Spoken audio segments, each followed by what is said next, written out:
কি পরিমাণ বা কি ধরনের সম্পত্তি থাকলে কোরবানি ওয়াজিব হয়?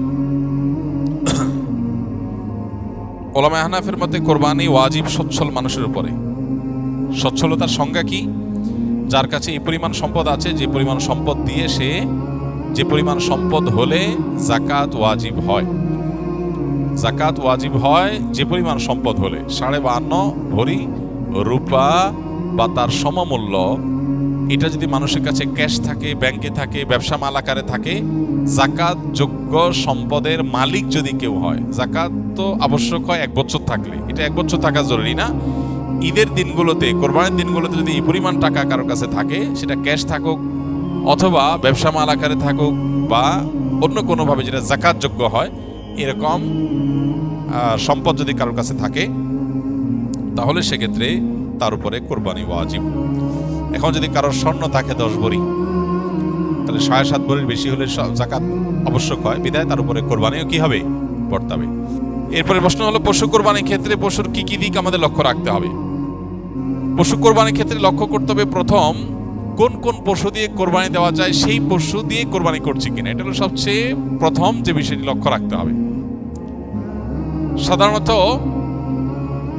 গরু, ছাগল, উট, দুম্বা, ভেড়া, মহিষ এসব পশু দিয়ে কোরবানি দেওয়া যায়। অতএব কোরবানির পশু যে নির্ধারিত, সেগুলোর মধ্যে কোরবানি হতে হবে, এটা হলো প্রথম লক্ষণীয় বিষয়। দ্বিতীয় লক্ষণীয় বিষয় হলো, আমাদের দেশে সাধারণত আমরা গরু বা ছাগল দিয়ে কোরবানি দিই।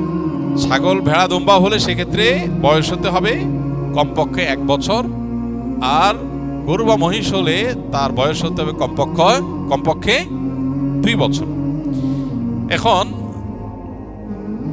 গরু বা ছাগলের মুখের ভেতর আঙ্গুল দিয়ে দাঁত দেখে বোঝা যায় কয়টা দাঁত পড়েছে, তারপরে বছর বয়স বোঝা যায়, এবং এটা অথেন্টিক।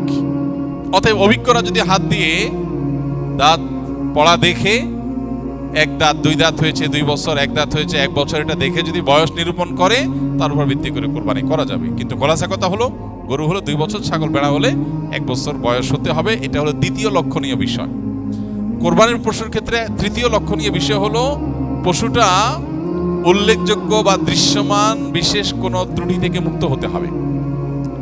যেমন এত বেশি আঘাতপ্রাপ্ত হয়েছে, যে এত বেশি দুর্বল হয়েছে যে সে উঠে জবের জায়গা পর্যন্ত যেতে পারে না, একটা চোখে কিছু দেখেই না, একটা কান পুরা নষ্টই হয়ে গেছে, অ্যাক্সিডেন্টে বা কোনোভাবে দুর্ঘটনায় পা ভেঙে গেছে এমন ভাবে যে হাঁটতেই পারে না, তো এরকম যদি হয় তাহলে সেটা কোরবানির জন্য উপযুক্ত নয়। এবং কোরবানির জন্য তৃতীয় লক্ষণীয় বিষয় হলো, এই ধরনের ত্রুটি থেকে মুক্ত থাকবে। এমনি কানের অল্প একটু কাটা আছে, কোথাও একটু সামান্য কাটা গেছে, একটু দুর্বল হয়েছে, এটার কারণে কোরবানির অসুবিধা হবে না। মেজর কোনো অসুবিধা যদি না হয়, তা দিয়ে কোরবানি করা জায়েজ হবে। তো এই বিষয়গুলো মোটামুটি কোরবানির পশু নির্বাচনের ক্ষেত্রে লক্ষ্য করা হলো কর্তব্য। আর সবচেয়ে বড় বিষয়টা হলো নিয়ত। এটা কি গোশত খাওয়া, নাকি সামাজিক মর্যাদা রক্ষা করা, নাকি আল্লাহর সন্তুষ্টি উদ্দেশ্য, সেটা হলো কোরবানিটা অর্থবহ হওয়া বা এর বিনিময় আল্লাহর কাছে লাভ করার জন্য সবচেয়ে গুরুত্বপূর্ণ বিষয়। কোরবানি আসলে এক শ্রেণীর মানুষের মায়া কান্না দেখা যায়, তাদের ব্যাপারে আপনার অভিমত কি? কোরবানি আসলে যারা মায়া কান্না করে, অর্থাৎ পশুর প্রতি মায়া দেখায়, যে এতগুলো পশুকে একদিনে শেষ করা হচ্ছে, তারা জানেন কিনা যে প্রতি বছর শুধু কোরবানিকে ঘিরে 1 লক্ষ কোটি টাকার বেশি লেনদেন বাংলাদেশে হয়ে থাকে। এক সময়, আজ থেকে 15-20 বছর আগেও আমরা দেখেছি যে ইন্ডিয়ান গরু ছাড়া আমাদের দেশে কোরবানির যে চাহিদা, সেটা পূরণ করা যেত না। বাজারে ইন্ডিয়ান গরুতে সয়লাভ থাকতো, কিন্তু এখন আলহামদুলিল্লাহ কোরবানিতে এই যে লক্ষ লক্ষ পশু জবে করা হয়,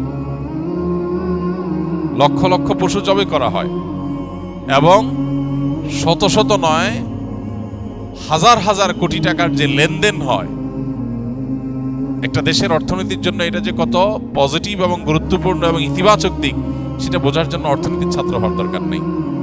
আমরা দেখি যে আমাদের দেশে এখন আমাদের কৃষক ভাইয়েরা বিভিন্ন পর্যায়ে মানুষ গরু ছাগল নিজেরা ব্যক্তিগত প্রচেষ্টায় পুষে খামার করে এই পরিমাণ উৎপাদন বাড়িয়েছে যে এখন আর ইন্ডিয়ান গরুর উপরে আমাদের কোরবানির বাজার নির্ভর করে না। এই ক্রেডিটটা কোরবানির অনেক ক্ষেত্রেই, কারণ কোরবানি যদি না থাকতো তাহলে এরকম ব্যক্তিগত পর্যায়ে এত পশু পালনের মানুষ উৎসাহী হতো না। অতএব যারা কোরবানি আসলে পশুর প্রতি মায়া কান্না করে তারা আসলে হয় জ্ঞান পাপী আর না হলে অর্বাচীন। তারা কোরবানির পেছনের যে অন্তর্নিহিত বিশাল অর্থনৈতিক গুরুত্বপূর্ণ ভূমিকা আছে আমাদের দেশের জন্য, শুধু অর্থনৈতিক ভূমিকায় না, এর পেছনে আরো অনেক কিছু আছে। অনেক গরিব প্রান্তিক জনগোষ্ঠীর অনেক মানুষ আছেন যারা সারা বছর নিজের টাকায় গোশত কিনে খাওয়ার মতো সামর্থ্য তাদের খুব একটা থাকে না। তাদের শরীরে আমিষের যে ঘাটতি আছে, এই ঘাটতি পূরণ করবার ক্ষেত্রে কোরবানির ভূমিকা অপরিসীম। অনেক ক্ষুদ্র ক্ষুদ্র উদ্যোক্তা আছেন, ছোট ছোট ব্যবসায়ী আছেন, যে অনেক বিধবা আছেন যে 2-4-6টা ছাগল তিনি পালেন, 1 বছর পালার পর কোরবানিতে বিক্রি করে যে লাভ হয় তা দিয়ে তার সংসার চলে। আলহামদুলিল্লাহ, এই যে ক্ষুদ্র ক্ষুদ্র উদ্যোক্তা তৈরি করা, তাদেরকে বাঁচিয়ে রাখা এবং এই জাতীয় আরো যত রকমের সুফল আছে কোরবানিকে ঘিরে। দেখা যায় যে কাঁঠাল পাতা, এটা সারা বছর কোনো কাজে লাগে না, কিন্তু কোরবানিকে ঘিরে প্রচুর পরিমাণে কাঁঠালের পাতা গাছ থেকে সংগ্রহ করা, পাড়া, তারপরে সেটা বিক্রি করা, তারপরে খড় বিক্রি করা, তারপরে গরুর খাবার বিক্রি করা, তারপরে কোরবানির জন্য গরুর গোশত বানাতে হবে সেজন্য কাঠের গুঁড়ি তৈরি করা, সেগুলো বিক্রি করা, তারপরে যারা কামার কাজ করে, লোহা লক্কর নিয়ে যারা কাজ করে, তারা দেখা যায় দাও বটি ইত্যাদি ধার করার কাজ করে। এরকম বহু পেশার মানুষ তাদের জীবিকা নির্ভর করে কোরবানির উপরে। সবচেয়ে বড় কথা হতো আল্লাহ তাআলার নির্দেশ, নবী সাল্লাল্লাহু আলাইহি সাল্লামের নির্দেশ, সেটা তো সবচেয়ে বড় কথা আছেই। এর পাশাপাশি কোরবানির যত আর্থ সামাজিক উপকারিতা আছে সেটার দিকে যদি কেউ একটু চোখ বোলায় তাহলে সে কোরবানির ব্যাপারে নেতিবাচক কথা বলতে পারে না, হোক সে নাস্তিক, হোক সে অন্য কোনো ধর্মাবলম্বী। কারণ এর প্রত্যক্ষ সুফল আমরা অগণিত পাচ্ছি। আর যদি কোনো সুফল প্রত্যক্ষ আমরা নাও বুঝি, তারপর আমাদের ইয়াকিন থাকবে একজন মুসলমান এই বিশ্বাস থাকবে আল্লাহ এবং তার রাসূল যে নির্দেশ করেছে তার ভিতরে কল্যাণ আছে, অকল্যাণ নাই। যারা কোরবানি আসলে মায়া কান্না করে, এদেরকে দেখবেন তারা বিফ বার্গার আর চিকেন ফ্রাই অন্যদের চাইতে একটু বেশি খায়। শুধু তাদের মায়া কান্নাটা হয় কখন? কোরবানির সময়। আল্লাহ তাআলা তাদের এই দ্বিচারিতা সম্পর্কে আমাদের সতর্ক হওয়ার তৌফিক দান করুন।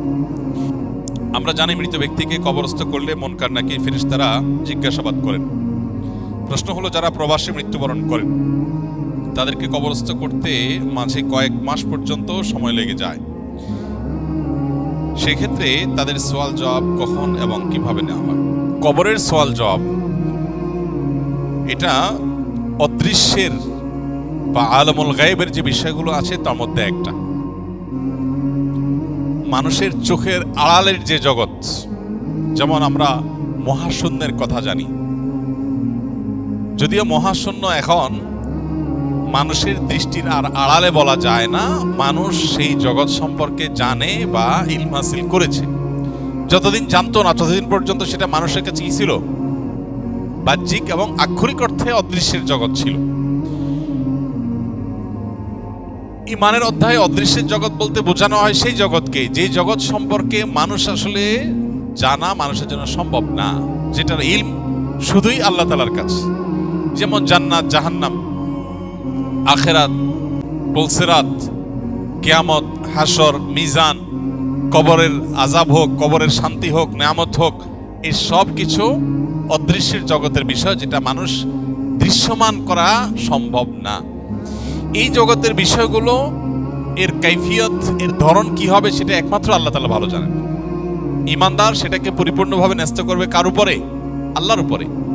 কারণ আমরা যদি বোঝার জন্য বলি, মহাশূন্য সম্পর্কে যতদিন মানুষ জানতো না, যতদিন মানুষ আবিষ্কার করতে পারে নাই, তখনকার কথা বলছি, তখন যদি কেউ বলতে মহাশূন্যে এরকম হয় সেরকম হয়, মানুষ ভেসে থাকে, পড়ে না, মধ্যাকর্ষণ নাই, হান নাই, তান নাই, এটা যদি বলা হতো, যতদিন এই তত্ত্ব আবিষ্কৃত হয়নি ততদিন মানুষকে এটাকে বিশ্বাস করত। বলতে আরে গল্প দেয়, পাগল নাকি? যে ওই জগৎ